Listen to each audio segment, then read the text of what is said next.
now, we are not supposed to be doing that. We shift the responsibility of teaching from ourselves to the child, the learner.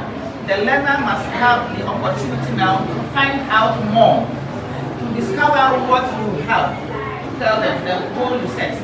They will find out how to get to that goal on their own. You are only going to be guiding and supporting.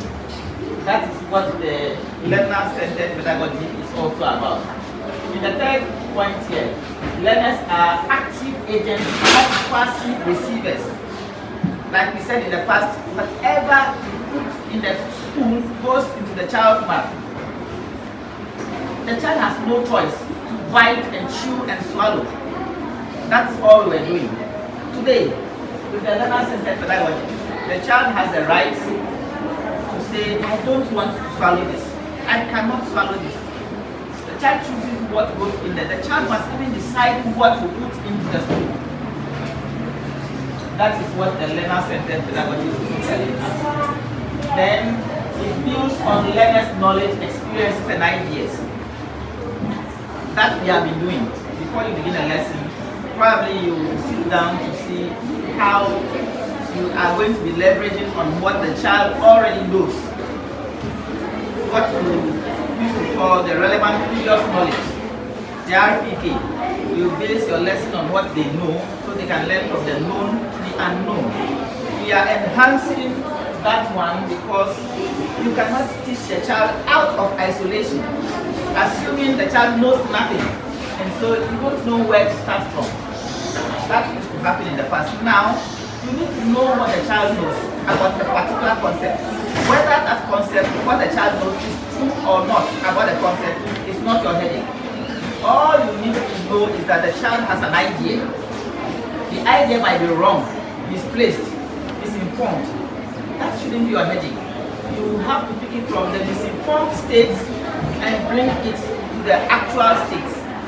If you do not know that the child already had a wrong impression or wrong notion about the concept, you will have difficulty removing that erroneous one in the right one. There will be a conflict in the child's mind if you are not aware that the child thinks that 2 plus 2 is 8. How the child is arriving at 8 is what you need to know, so you can bring that out and introduce the right one. And if you are not even sure that the child has something printed on the mind that this is it, you have difficulty bringing in a new thing. So we are going to be building on the learner's knowledge, experience, and ideas. Then finally, it connects learners' needs and interests. In one of the energizers, some of us were not sure that we can meet the needs of all the children, the learners in our classroom. But with this kind of learning-centered pedagogy, we have to make sure that whatever we are doing, we are connecting to the needs and interests of the children in the classroom. Other than that, we are not likely to make any headway. Now, the learning-centered pedagogy for the standard-based learning. The standard-based learning is the curriculum we have now from NACA. And that is supposed to shift learning from you, the facilitator, to the learner. You don't teach anymore, you only facilitate the learning process. You guide and support the learning process. Allow the child to discover and find out more for himself or herself. You do not have to come and pour everything onto the child and expect the child to chew and pour back to you when you ask questions. Otherwise, what you succeed in doing is the child memorizing all you have told him or her minus what he or she cannot remember.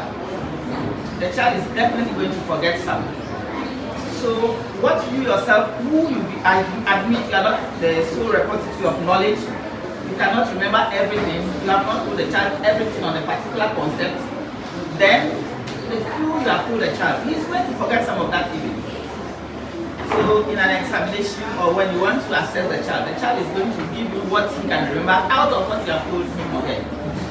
Here, that is not what you want to do. You want the child to find out more for himself or herself. You go through the discovery stage, and then it remains the child is able to retain a lot more when he discovers than when you are just pouring the things out. This same learning-centered pedagogy on the standard learning thing has 4 approaches. It involves 1, teaching and learning methods, approaches, resources, and then strategies. It revolves around these 4. You can choose to start from anywhere. TARS. TAS. If you cannot know that it is TARS, it is TAS. Would you want to do STAR? STAR. STAR. So you know that whenever you want to prepare for a lesson, the lesson is supposed to be standard based. You have to keep the child at the center of that lesson you are going to teach. And so you need to involve STAR. The STAR begins with the strategy you are going to use. You need teaching and learning methods, which involves all of this. You need to design your own approach, and then the resources you are going to use. If you are able to put all these things together, you may not have all applied in each and every lesson you teach, but as much as possible you can infuse what the relevance are in the particular lesson. If you are using the teaching and learning methods, usually that is what we all do. These methods are available to all of us, and we do them. We do demonstrations in classes, we model, we simulate, we use activity-based learning, where we involve the children in performing certain activities. We use inquiry-based learning, where we are saying they go to find out more.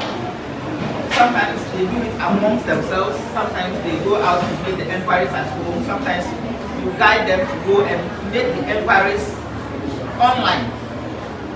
They bring the responses for you to discuss. Then there are problem-based learning also. Those of us who have been watching the science and math quiz, there's this problem of the day. It's thrown out there. So you are challenged to go and find the solution to the problem. In every other subject that we teach at our level, we should be able to design a particular problem for the learners to go and find a way around it and come and present their responses. The responses may not be the appropriate ones you expected from them, but you pick it from there. Then the discovery learning and experiential learning. These 2 are also some of the learning methods that we apply in our teaching and learning. In doing this, we engage the learners in games, they do role play, brainstorming, questions and answers, and then they themselves can also form panels. And then they get their responses and present to one another or to a team. You get them into groups, form panels, you make your discovery, you come, present yours, another group comes to present, then you put it all together as a summation when you are the facilitator of the learning. The approaches that we use are 2. We have the group work approach and then the collaborative approach. I believe if we have not done both, we probably might have done 1 at every lesson that we are engaged in. When you are using the collaborative learning, then you are going to be doing project work. You issue them project assignments to do. There is one that we all do, the jigsaw puzzle. Sometimes you can find them in books. Sometimes you find them as an isolated, separate material that we are able to put together. Then experiments. That is if they are doing collaborative learning. If you want them to do group work, then you put the children into small groups. You give them a topic or an exercise. In their groups, they discuss and put something down. Then they come back, and then a leader or a member of each group will present their findings to the entire class.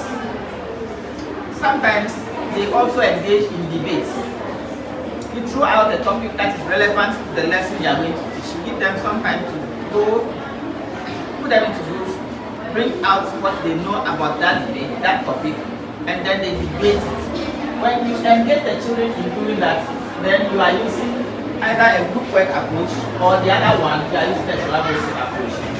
These two are the approaches that we use when we are using the learning-centered pedagogy. In the same lesson, you need to use resources as teachers. We don't teach without what's another name for the teaching and learning materials. I hope that is the name. In every lesson, we prepare teaching and learning materials. So the child is not learning things in abstract entirely. Some of the things must be concrete for the child to either visualize, handle, hear, or interact with. And so in this pedagogy, we are supposed to use teaching and learning materials which are put together as resources. Your resources may either be a learning center or ICT based. If it is ICT based, what will you be using in your classroom? Can we mention some of the ICT tools that we use in our classroom? Yes. Did you hear? Videos. If your child, if the learner in your class gives a response like this, you'll be shouting at that learner, speak louder. Videos. What again? Is a projector. What again?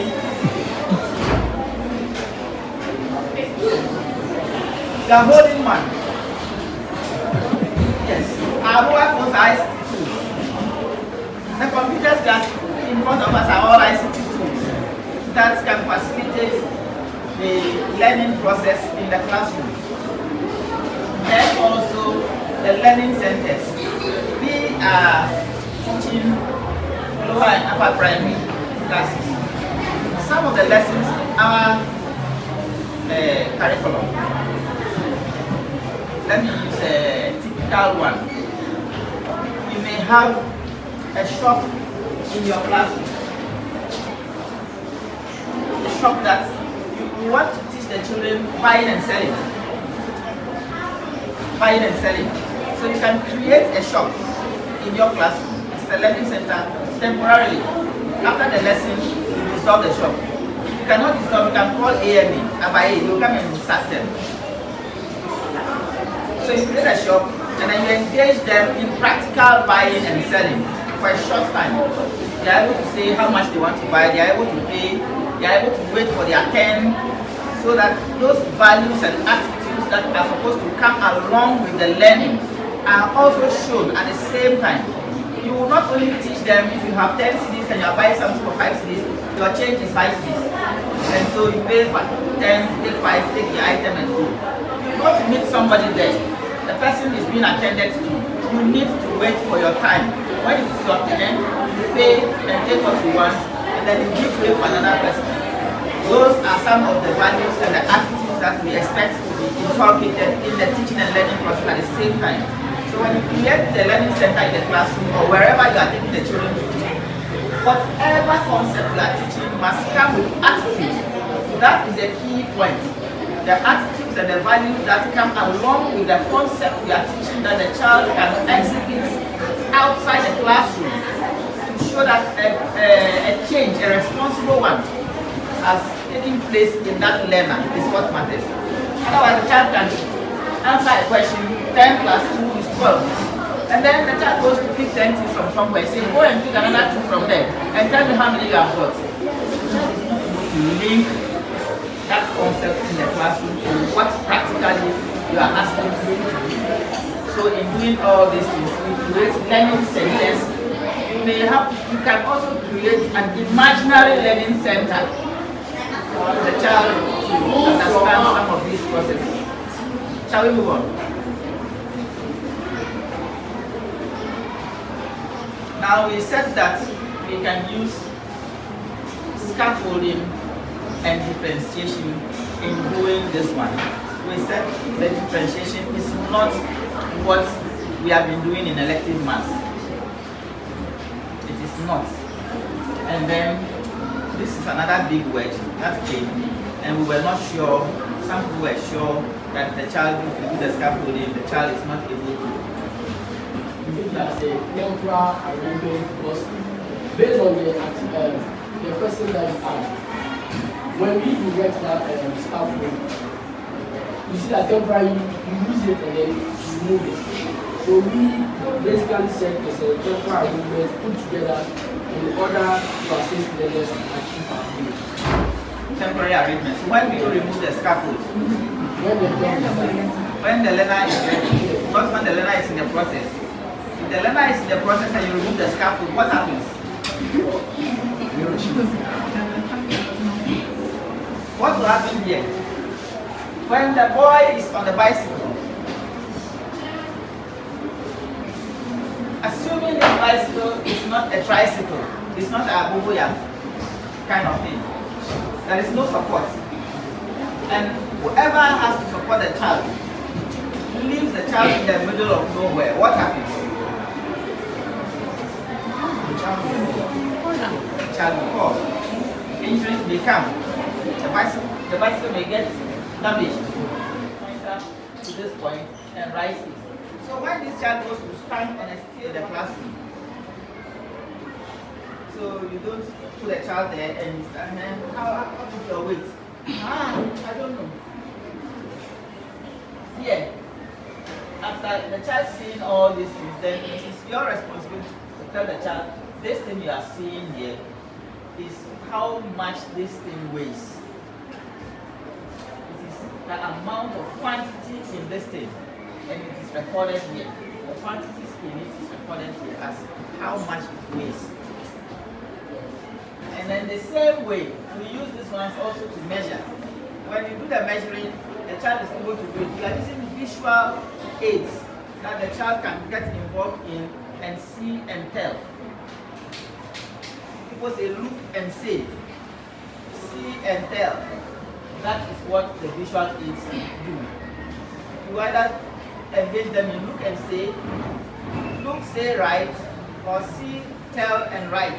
Whatever level you are teaching this thing, to use this one. Buying and selling is also another one. So when you create the shop in the classroom, you are likely to be doing that. So we continue with the visual aids here.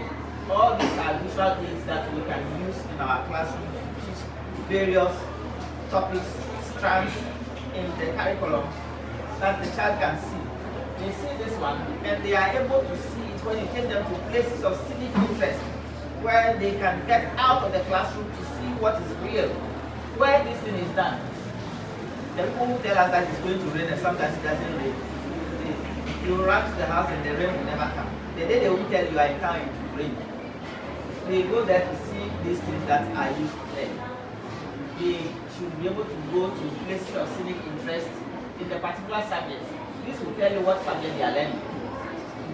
They are from various pages of the various books that we have published on the new curriculum. And all these things here are visual aids that you can use to teach different subjects, different strands at different levels in our classrooms. And then it continues up to this point where you have done the living and non-living things, then your strand, this is a basic 3 thing. If you want to look at the basic needs of the living things, you and I have needs. They also, other living things also have needs. What are you going to do to take them through? When you put these things here and you ask the child what they are used for, they are able to tell you. They are able to tell you, I like this, I like this, I like this. Some will tell you what they have taken that morning, if they are taking any of these things in the morning. So you are using the same technique of letting the child see and say as a visual aid in concretizing that particular concept. The next one is how to pre-teach the vocabulary.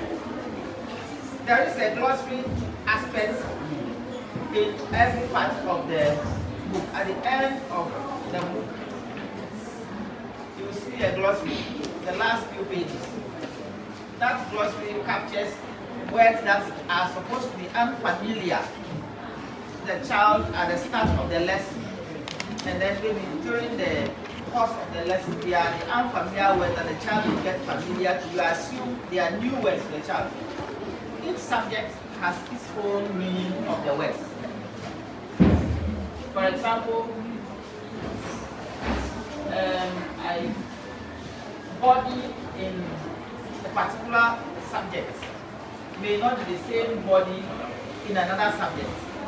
Those of us who have gone a little bit higher, if you talk about body in the lower level, we are talking about this one. But if you go ahead and you are talking in physics, when you talk about body, you mean something else. So this has the glossary parts at the end. So you have to look at the book and see how these words are used, what they really mean.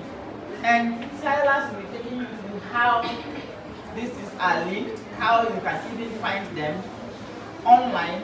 The child on his own or her own can find these words online, find the meaning, and play around with it online without your assistance. That ends the scaffolding. We'll be rushing through the differentiation. Can we rise for